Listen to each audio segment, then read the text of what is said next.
Hello दोस्तों, stove craft का IPO 28 जनवरी को बिडिंग के लिए समाप्त हुआ है। बहुत कुछ डिस्कस करने वाले हैं। अलॉटमेंट के चांसेस हम डिस्कस करने वाले हैं दोस्तों। आईपीओ के क्या सब्सक्रिप्शन डेटा है जिससे हमको कुछ आइडिया आ सकता है कि आपके अलॉटमेंट के क्या चांसेस है। अगर आप रिटेल निवेशक है तो ये जानकारी आपके लिए बहुत इंपॉर्टेंट होने वाली है दोस्तों। आईपीओ से जुड़ी हुई जो दूसरी इंपॉर्टेंट डिटेल है वो लिस्टिंग डे की जो एक्सपेक्टेशन है वो हम चर्चा करेंगे। ग्रे मार्केट प्राइस या डब्बा भाव क्या चल रहा है, और यही नहीं बिजनेस के बारे में डिस्कस करेंगे और कुछ बोनस इंफॉर्मेशन भी है दोस्तों।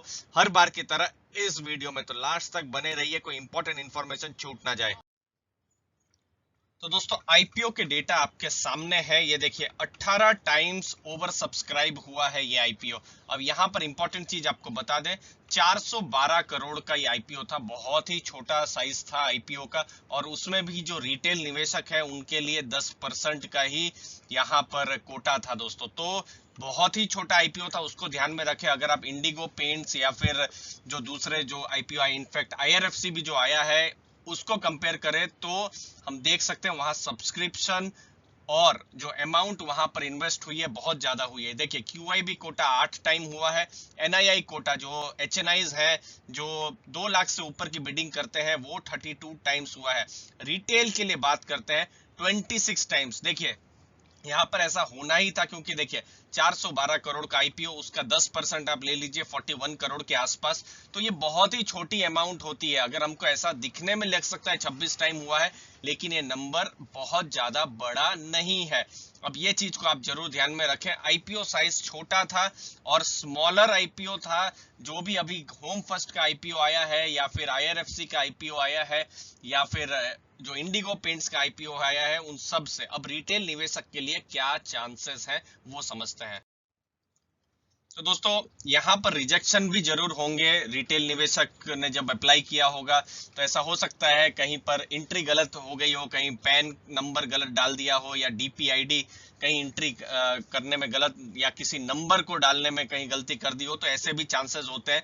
तो अलॉटमेंट चांसेस अगर आप देखें तो ओवरऑल कम ही रहने वाले हैं दोस्तों। और ऐसा उम्मीद कर सकते हैं 5% या उससे कम ही अलॉटमेंट के चांसेस। तो बहुत ज्यादा यहाँ अलॉटमेंट के चांसेस नहीं दिख रहे हैं। मतलब समझ लीजिए किसी घर से 18-20 एप्लीकेशन गई है तो एक एप्लीकेशन होगा, ऐसा लग सकता है। जैसा हमने आईआरएफसी में देखा कि बहुत ही अच्छा अलॉटमेंट हुआ है, हर दूसरे या तीसरे निवेशक के पास आईआरएफसी का अलॉटमेंट हुआ है। लेकिन वैसा केस स्टोव क्राफ्ट के आईपीओ में नहीं होगा। लेकिन अब प्रश्न ये है कि क्या ये अलॉटमेंट ना होना भी क्या ब्लेसिंग इन डिस्गाइज है? मतलब कहीं एक अच्छा न्यूज तो नहीं है? हो सकता है ये एक अच्छा न्यूज भी हो, क्योंकि एक इंपॉर्टेंट चीज है जो आपको हमको समझना बहुत जरूरी है, और स्पेशली अगर आप रिटेल निवेशक है तो समझना ये चीज बहुत जरूरी है। देखिए दोस्तों, इस आईपीओ में रिफंड का इनिशिएशन होगा फरवरी 3 को, और ये लाल रंग में मैंने लिखा है बजट इंपैक्ट। फरवरी 1 को बजट है।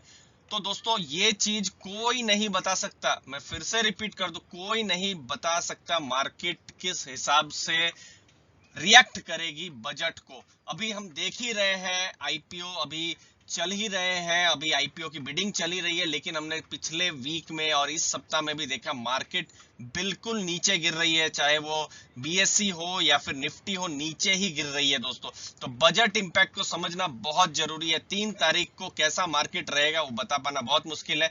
लिस्टिंग 5 फरवरी को इसकी होने वाली है, बजट के भी 4 दिन बाद। तो बड़ी ही अनसर्टेनिटी है दोस्तों। तो इसीलिए शायद ये एक ब्लेसिंग इन डिस्गाइज हो सकता है। खैर, अगर आपने अप्लाई यहाँ पर किया है तो फिर अलॉटमेंट लिंक फरवरी 3 जो कि बुधवार का दिन है, बजट के 2 दिन के बाद, उस दिन एक्सपेक्टेड है। हम आपके साथ शेयर कर देंगे जो लिंक है। शेयर क्रेडिट आपके अकाउंट में फरवरी 4 को हो जाएगा। लिस्टिंग 5 फरवरी है। अब लिस्टिंग गेन क्या हो सकता है? देखिए लिस्टिंग गेन या शॉर्ट टर्म के लिए अगर आप देखें, देखिए मैं लॉन्ग टर्म इन्वेस्टर के भी मैं अभी थोड़ी देर के बाद एड्रेस करूंगा क्या इंपॉर्टेंट फैक्टर्स है, लेकिन ये जो बिल्कुल शॉर्ट टर्म है लिस्टिंग गेन के लिए, फिलहाल ग्रे मार्केट प्राइस अगर आप देखें तो 10 से 15%। अब यहाँ पर मैं आपको बता दूं ये बहुत ही वोलाटाइल चल रहा है। 3-4 दिन पहले तो सौदे ही नहीं हो रहे थे, जो हमने सेकेंडरी रिसर्च किया है, ऊपर नीचे ये हो रही है। और बजट के बाद कैसा होगा बता पाना मुश्किल है। और दूसरा, मार्केट भी अब बहुत गिर रही है, हमने देखा ही है, निफ्टी गिरी हुई है, तो ये ग्रे मार्केट पर असर कर सकती है। लिस्टिंग भी अभी IRFC की होने वाली है, तो ये सब चीजें अब थोड़ा रिस्की हो गया है।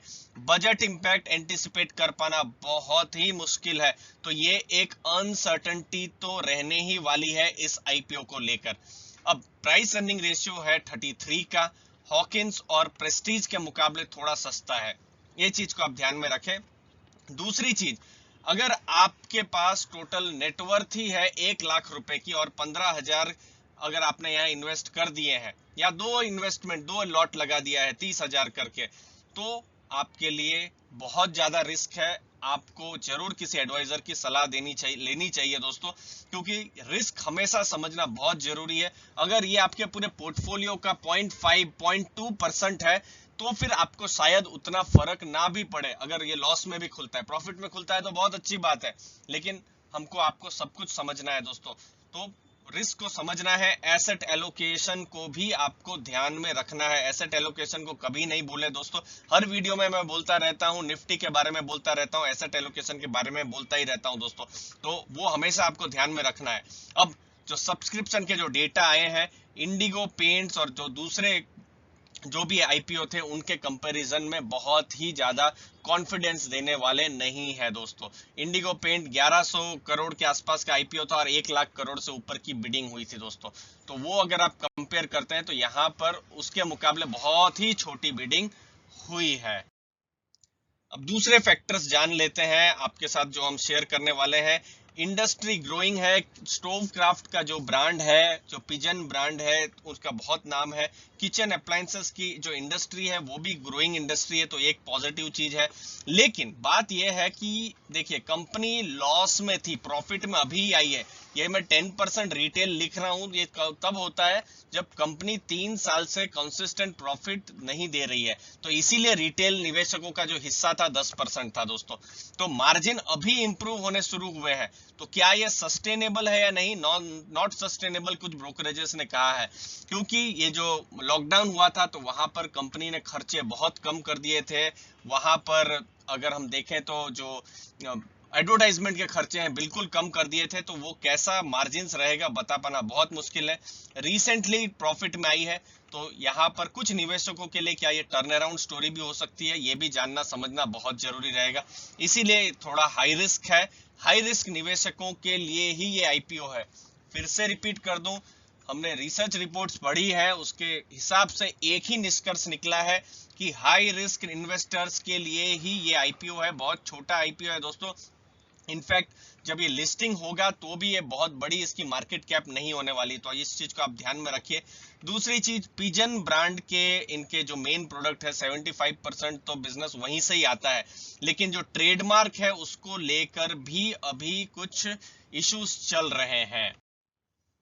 अब कुछ इंफॉर्मेशन, बोनस इंफॉर्मेशन दोस्तों, 400 करोड़ से थोड़ा ऊपर का IPO था, तो 185 करोड़ एंकर इन्वेस्टर्स से कंपनी ने रेज कर दिए हैं। कुछ एंकर इन्वेस्टर है जैसे गोल्डमैन है, निपॉन लाइफ है, IIFL सिक्योरिटीज है, लेकिन बहुत बड़े बड़े म्यूचुअल फंड हाउस जैसे कि HDFC है या फिर ICICI है, वो सब बहुत ज्यादा यहाँ पर इंटरेस्टेड नहीं लगे हैं। तो एंकर लिस्ट अच्छी है, लेकिन बहुत ज्यादा, अगर हम कहें कि बहुत ज्यादा लोग यहाँ पर होते, इन्वेस्टर्स होते, तो और कॉन्फिडेंस होता दोस्तों। ब्रोकरेजेस कॉशियस है, जो हमने देखा थोड़ी देर पहले, क्योंकि टर्न अराउंड अभी ही हुआ है, अभी ही कंपनी ने बड़ा प्रॉफिट अभी देना शुरू किया है। पिछले 2 साल से थोड़ा थोड़ा प्रॉफिट दे रही थी, जिससे पहले लॉस में ही थी कंपनी, तो इसीलिए ये एक रिस्क है, या भविष्य में कैसा रिटर्न देगा वो समय ही बताएगा। इसीलिए अभी ये सब चीज बता पाना बहुत ही मुश्किल है, तो इसीलिए आपको डिसाइड करना है कि आपको रिस्क लेना है या नहीं लेना है। समय ही बताएगा टर्न अराउंड, जो कंपनी की जो बात चल रही है, टर्न अराउंड ठीक ठाक हुआ है या नहीं हुआ है। उम्मीद है इन सब डेटा से आपको मदद मिली होगी दोस्तों। वीडियो अच्छा लगा तो जरूर लाइक शेयर सब्सक्राइब कीजिए। कोई भी डाउट हो, जी हाँ, कोई भी डाउट हो तो जरूर कमेंट सेक्शन में पूछिए दोस्तों। आपके समय के लिए बहुत बहुत धन्यवाद।